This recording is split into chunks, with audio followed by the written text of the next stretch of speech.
Bismillahirrahmanirrahim.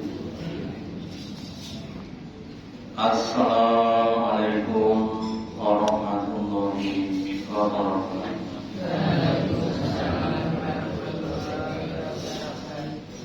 Alhamdulillahilladzi at'amana bi ni'matil iman wal islam. Asyhadu an la ilaha illallah wahdahu la syarika lah wa asyhadu anna Muhammadan abduhu wa rasuluhu la nabiyya wala rasula ba'da. Allahumma shalli ala Muhammad wa ala ali Muhammad kama shallaita ala ali Ibrahim innaka Hamidum Majid. Wa barik ala Muhammad wa ala ali Muhammad kama barakta ala ali Ibrahim innaka Hamidum Majid. Qala Allahu ta'ala fi kitabil karim. A'udzu billahi minasy syaithanir rajim. Ya ayyuhalladzina amanu ittaqullaha haqqa tuqatih wa la tamutunna illa wa antum muslimun. Bapak Ibu hadirin yang dirahmati Allah, yang pertama dan utama, marilah kita selalu meningkatkan, menambahi kesyukuran kita, keimanan dan ketakwaan kita kepada Allah Ta'ala, karena hanya dengan rasa syukur Allah akan mengangkat nikmat-nikmat kepada kita. Hanya dengan rasa iman yang ada dalam hati kita, maka perkataan dan perbuatan kita bisa bernilai ibadah. Dan hanya dengan perkataan kita Allah akan memuliakan kita di dunia sampai di akhirat. Dan mengingatkan kepada kita bahwa Allah telah berfirman, Khuliqal insanu dha'ifa, yang artinya diciptakan manusia itu dalam keadaan lemah, dalam keadaan dhaif. Ya. Nah, salah satu dampak dari kedhaifan itu adalah adanya gangguan yang berupa namanya penyakit. Ya. Baik itu yang namanya penyakit jasmani maupun penyakit rohani. Penyakit jasmani utamanya yang sudah berumur, Allah firmankan bahwa wa ma nu'ammirhu nu'naqishu fil khalq. Ya. Barang siapa yang kami umurkan, maksudnya diberi umur yang lanjut. Ya. Ada yang mengatakan telah 40 tahun. Nu'naqishu fil khalq, kami Allah akan kurangi dalam ciptaannya, dalam kemampuannya. Contohnya, kalau sudah sepuh, kemudian pendengarannya kira-kira tambah cepat atau tambah cepat? Dan untuk penglihatannya, untuk kakinya, tidak begitu. Ya. Kalau masih 17 tahun, masih jangan masalah. Konsultasi itu.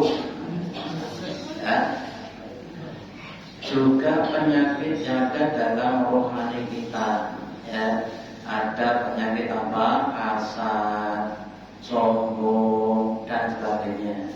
Lalu kemudian Allah Ta'ala sebagai zat yang alim dan hakim, yang Rahman dan Rahim, kemudian menurunkan obat yang ada di dalam Al-Quran.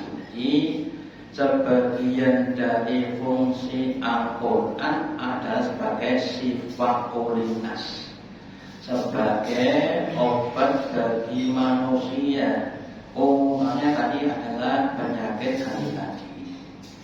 Maka di dalam surat Al-Isra ayat yang ke-82 Allah mengatakan Al-Quran dan kami Allah turunkan dari kitab Al-Quran mahwa sifatun apa-apa yang itu sebagai sifat, sebagai obat ya.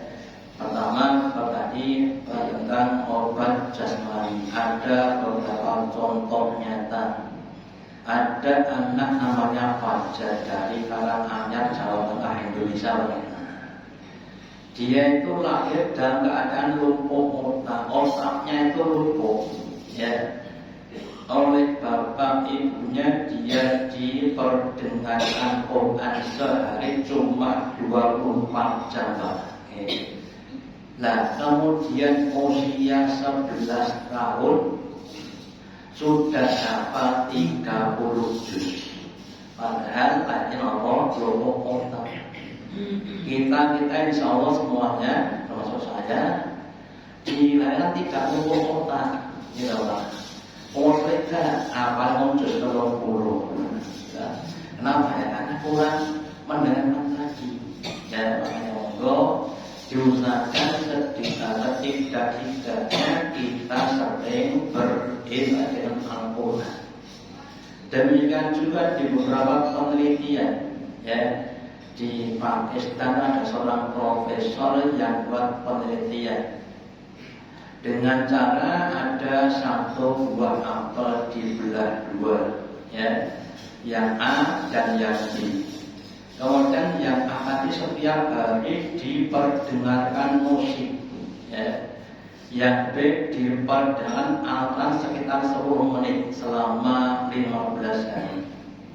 Nah kemudian apel yang B itu masih tampak segar dibandingkan apel yang A tadi. Artinya bahwa bacaan Quran itu lebih menyegarkan tubuh kita manusia dibanding dengan musik dan lain-lainnya. Ya. Kemudian juga yang kedua sebagai obat penyakit rohani, penyakit hati. Salah satu penyakit yang banyak diderita manusia adalah penyakit sedih utawi susah. Gimana Pak? Sok sedih banget. Sok susah banget. Saya sebabnya apa? Ya. Karena apa? Dia tidak tahu bahwa dia itu ya memang diciptakan lemah supaya minta tolong kepada yang Allah. Salah satu yang menyebabkan sedih itu umumnya adalah rezeki. Kita Pak. Nek alpe setiap orang tak pengen ganti wong. So kita wong tak kita. Kita. Lah padahal Allah dan yang alim dan hakim, contohnya saja umpamanya ada gelas yang volumenya kurang lebih 200 mili. Kalau dikasih air 1 liter kira-kira apa yang terjadi? Ya, akan tumpah kemana-mana jadi makruh. Demikian juga kalau volume rezeki kita itu umpamanya 1 juta, kalau dikasih 5 juta yang 4 juta itu akan mubazir. Ya, yang pertama. Yang kedua, Allah kadang ingin mempotensikan potensi yang belum terpotensikan. Contohnya apa? Sabar. Orang itu kalau tidak ditekan, Pak Bro, itu tidak akan bisa jadi sabar. Nopo enten Pak, wong sugih sabar enten mboten? Wong sugih sabar enten mboten? Mboten enten wong sugih kok sabar. Wong sehat sabar mboten enten. Sing enten iku wong larat sabar. Wong loro sabar, ya. Nek wong loro, wong sugih sabar iku mboten. Ya. Atau sebaliknya syukur juga begitu Bapak Ibu. Ya. Nah, Allah firmankan innallaha ma'as-sabirin. Sesungguhnya Allah dan yang bersama orang-orang yang sabar. Nah, orang sabar itu perlu dibuktikan dengan ujian-ujian tadi, ya. Dan kemudian yang lainnya dijelaskan bahwa di balik kesusahan itu ada kemudahan. Innama ba'dal usri yusra. Ya. Sesungguhnya tiada lain setelah adanya kesusahan itu ada kemudahan. Bahkan dengan ulama menjelaskan al-usronya pakai alif lam artinya tertentu. Biasanya nggak pakai alif lam artinya tidak bermakna lebih dari satu. Jadi dipahami bahwa di balik satu kesusahan itu dimungkinkan ada kemudahan lebih dari satu. Sekadar contoh pengerang ini juga satu saja. Kalau satu nggak pernah ukurannya nanti digawakan RSCM Jakarta, gitu. Padahal jurung kamu tekan kono, ya ukurannya jika ya, aku pakai apa tekan Jakarta pirang-pirang dino, gitu kan susah itu. Terus di balik itu apa ada pengalaman mulai sampai di Jakarta sana. Ada apa? Ada pahala dan ikhlas, gitu, dan sebagainya. Ya, jadi di balik usro itu ada banyak usro. Ada seorang ibu, ya, kagungan putra lanang itu, Pak, kabeh nakal. Saksi loro telu nakal kabeh. Kita kira pembulasan itu. Ya anak telu nakal kabeh kira-kira. Ya. Tapi dia sabar, tiap malam didoakan orang supaya jadi anak yang soleh. Anak pertama menikah, sembuh penyakit kecelakaan sembuh. Ya, yang kedua tidak begitu, ya. Itu kan menunjukkan bahwa ibu itu diberi kesempatan untuk mendidik anaknya. Ya, ada juga orang bersih, ya. Sekarang masih hidup. Usianya di atas 100 tahun. Kalau pada Isya tidur bangun jam 10, ya, ini ada baskom. Itu diisi kecil itu isi satu. Setiap takbir dia pindah ke satu, ya, satu. Sampai subuh. Tindikannya itu jam 10 tekan subuh. Anaknya didulukan satu didulukan disebut namanya.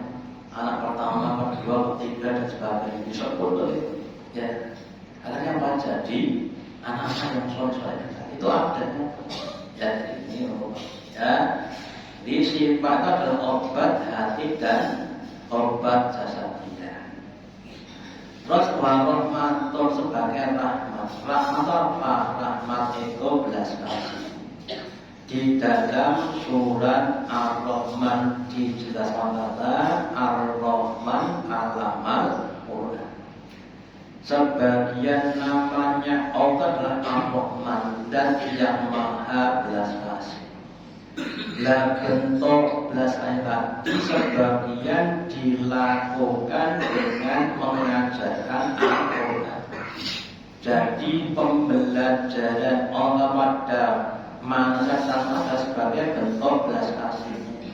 Ya, ada perusahaan yang buat alat-alat elektronik dan sebagainya. Terus kepada pembeli diberi namanya panduan, ya, panduan cara menggunakan produk tadi, umpamanya HP atau yang lainnya. Panduan itu kan sebagai bentuk dari perusahaan supaya konsumen itu bisa menggunakan produknya dengan maksimal. Kalau ada pembeli yang tidak baca, ya salahnya sendiri. Ya. Tapi kalau dibaca, dipelajari, akan jadi maksimal tadi. Demikian juga orang menjadikan mantul ada pun ada manualnya, ada petunjuknya. Ya. Nah, kalau digunakan maka manusia itu tidak akan menghadapi masalah yang tidak dapat dipecahkan. Semua ada masalahnya dan ada macam-macam. Ya, yang jadi ustaz, yang jadi kiai yang bangun.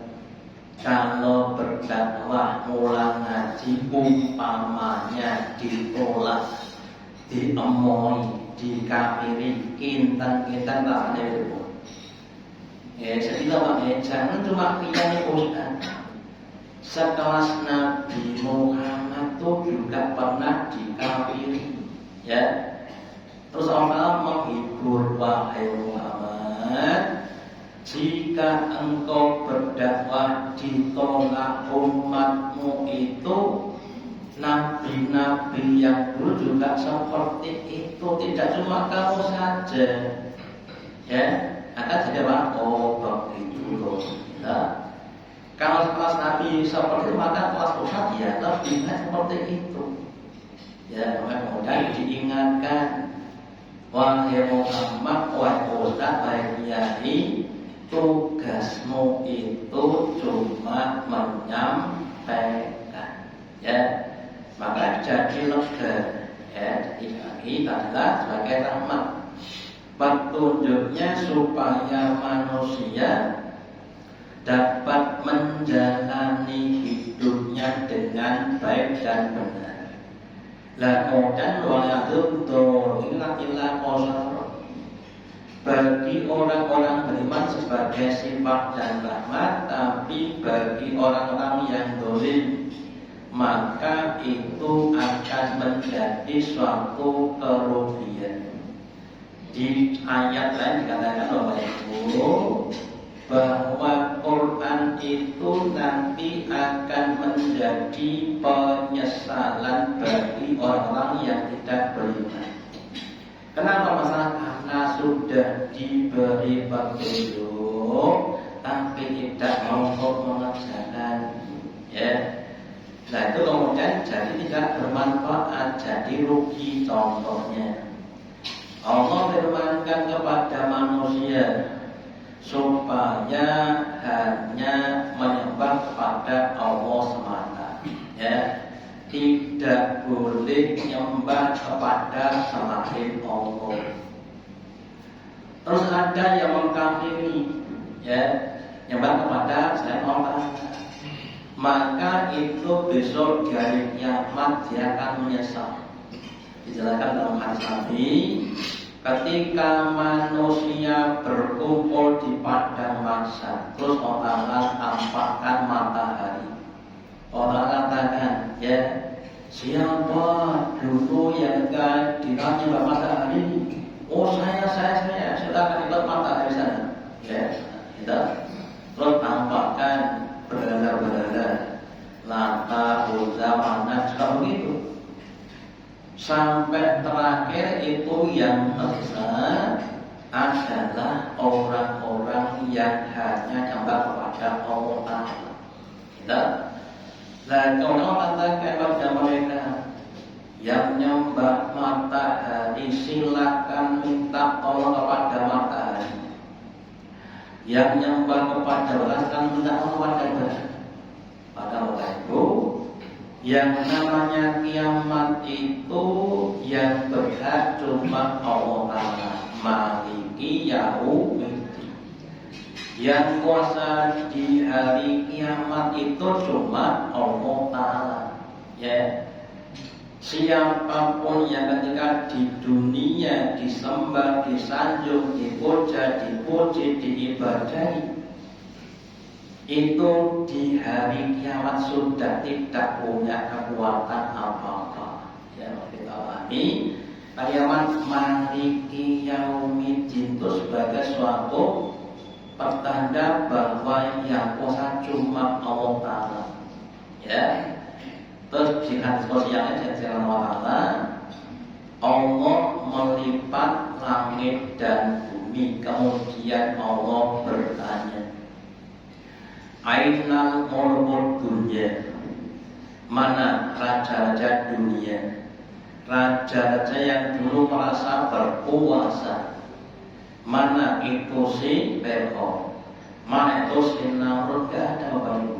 Ya makanya mohon maaf, bagi siapapun yang ketika di dunia masih menggantungkan Allah Subhanahu wa taala, dia akan menyesal. Makanya kita Bapak Ibu jangan menggantungkan apapun kepada selain Allah. Ya, gantungkan apa yang kita butuhkan hanya kepada Allah. Dan Allah dan yang alim, hakim, rohman, rohim, terkalami, dan yang maha tahu, maha bijaksana. Maha tahu itu kadang-kadang ditunjukkan dengan pemberiannya sesuai dengan keadaannya. Contoh saja, kalau ada orang punya anak baru usia 3 bulan, ngapain apa? 3 bulan ngapain apa? Jadi dipanggil lain dulu, karena belum waktunya. Kita kadang begitu. Aku ingin kepadamu wahai hambamu, supaya kamu itu tetap berdoa kepadaku. Wong loro niku sing disuno aku. Wong loro sing didongani nopo? Baca. Kok sehat dulu Nek ampun sehat dulu Oke, makanya bentuk oke. Kalau ditawar sih, tidak. Langsung aja begitu, ya. Atau yang lainnya, ya ada sahabat Nabi namanya Ta'labar, sebagian mengatakan begitu. Dia itu orang melarat, pengen sugi, kita pengen bener. Terus dinasih Nabi, kamu tuh nanti kalau kaya nggak mampu, nggak kuat, nggak bisa. Oh nggak Nabi, saya tapi kalau bisa, kita akhirnya cerita saja. Terus dia dikasih kekayaan, apa yang terjadi? Dia mungkin nggak bisa jadi orang kaya terlebih oleh kekayaannya. Setelah kaya kemudian dia banyak meninggalkan ibadah. Itu, mari kita harus berhusnuzon kepada Allah. Apapun yang ditetapkan Allah kepada kita itu adalah yang terbaik untuk kita. Ya. Terus dalam hadisnya Nabi bersabda, wa mastam'a qaumun ibadin min bulillah, dan tidaklah berkumpul suatu kaum masyarakat rakyat di masjid dari Allah kemudian yatluna kitab Allah, mereka membaca, mengkaji, memahami Al-Quran dan saling belajar, ila nazalaihim sakinatun, kecuali akan datang kepadanya ketenangan. Ya, tentu ketenangan. Kenapa? Karena sudah dijelaskan apa yang dia ada dalam hidupnya. Ya, orang itu kalau sudah yakin dengan adanya balasan Allah, maka dia akan tenang. Contohnya enten tiyang sing kerjane rekoso, tapi dikasih tahu nanti kerja di sini rekoso tapi gajinya sedino 5 juta. Itu bukan senang bukan bu. Kita jangan iya. Kenapa sudah diberitahu? Allah sudah kasihkan kepada kita bahwa barang siapa yang dia beriman dan bertakwa. Bertakwa itu bil imtithali dengan menjalankan perintah-perintahnya yang wajib, yang sunnah, yang fadilah, dan menjadi larangannya yang haram, yang makruh, ya, yang tidak baik. Maka Allah akan balas dengan namanya surga yang penuh dengan kenikmatan. Sehingga ketika kita menjalankan perintah umpama poso, contohnya puasa ini, poso sedino bersalam wet subuh tekan maghrib boten dahar boten muncul awalnya lemas dan sebagainya. Tapi kalau ingat nikmat surga ya akan jadi enteng, akan jadi sabar kalau yakin, gitu. Atau yang lainnya, maaf ya, yang diberi anak banyak, gitu. Kalau memahami bahwa anak itu adalah amanah dari Allah kepada orang tua, titipan kepada orang tua. Lah kalau orang tua kemudian dengan setia golongkan anaknya dengan ikhlas, akan yang lebih baik daripada dengan apa yang di dunia tadi. Ya. Bahkan Allah firmankan nahnu narubah iyyahu wahai bapak wahai orang tua yang memberi rezeki anakmu itu bukan kamu tapi kami Allah. Wong tua sebagai apa? Jangan saja, ya. Ayah mau kita juga begitu. Kita bapak-bapak ibu-ibu orang tua jangan merasa memberi rezeki kepada anak kita, gitu. Kemarin saya pas anak saya itu lihat sama foto, saya pernah di saya. Sekarang ini yang ini sudah nggak dua kali aku sudah, gitu. Terus anak yang jadi 3 orang. Ya, bisa bilang Pak, panen butuh Pak di panen butuh. Saya nggak merasa butuh itu. Artinya saya nggak merasa mengagadi. Nanti kan ada sendiri rezekinya gitu. Ya, ini Bapak Ibu, supaya ada namanya kesakinan. Ya, kemudian rahmah dan Allah naungi kita dengan rahmatnya Allah. Diparingi belas kasih Allah, kemudian dinaungi oleh para malaikat. Jadi yang pangapunten hebatnya pandilahnya orang ngaji, ditutupi rahmat Allah, ditutupi oleh kepaknya samakan, kemudian Allah akan membanggakan kepada makhluk yang dalamnya itu para malaikat. Ya, jadi satu-satunya keunggulan manusia dibanding malaikat adalah bab ilmu. Ya, kita kan dibanggakan umatku yang dari Sabran itu habis ruku pada ngaji itu dia kepada para malaikat saja.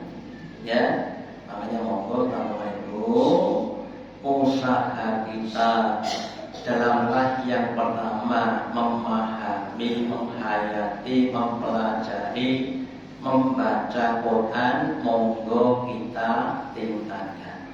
Ya, perlu adanya namanya wirid apa? Wirid itu adalah amal yang diistiqomah. Ya, ada namanya program atau target. Ya, supaya disiplin, supaya bisa istiqomah. Kalau kita buat namanya tadi wirid, ya, contohnya wirid harian, ya, baca Qurannya berapa, mau dibaca sendiri, kemudian istiqomahnya berapa. Soalnya kenapa? Supaya kita kemudian bisa bermulazamah dengan adanya amal-amal tadi, karena yang namanya manusia, ya, itu kalau tidak dikatba itu tidak akan jadi baik. Ya, contoh begitu. Para tentara itu kalau nggak dikatba itu nggak akan jadi baik. Lalu kan disiplin kan diterangkan disiplin sekali akan jadi baik. Sebabnya ya, monggo tadi saya sampaikan, monggo membuat masing-masing namanya tadi utamanya tentang baca Quran, terus kemudian ditentukan harus ngaji Al-Quran dimanapun kapanpun dengan siapapun terserah, gitu. Kemudian diusahakan mengamalkan Al-Quran, ya. Terus yang terakhir kalau bisa diamalkan dan ditabligkan amal pada yang lainnya, karena Nabi sampaikan sebaik-baik kamu itu adalah orang yang mau belajar dan mengajarkan aman, dan semoga itu kita digolongkan Allah menjadi hambanya yang mau belajar dan mengajarkan Al-Quran dengan istiqomah ikhlas sabar sampai akhir hayat Rasulullah. Jadikan yang besar semoga manfaatnya. Allahumma taqabbal minna innaka antas samiul alim wa tub 'alaina innaka antat tawwabur rahim. Wassalamualaikum warahmatullahi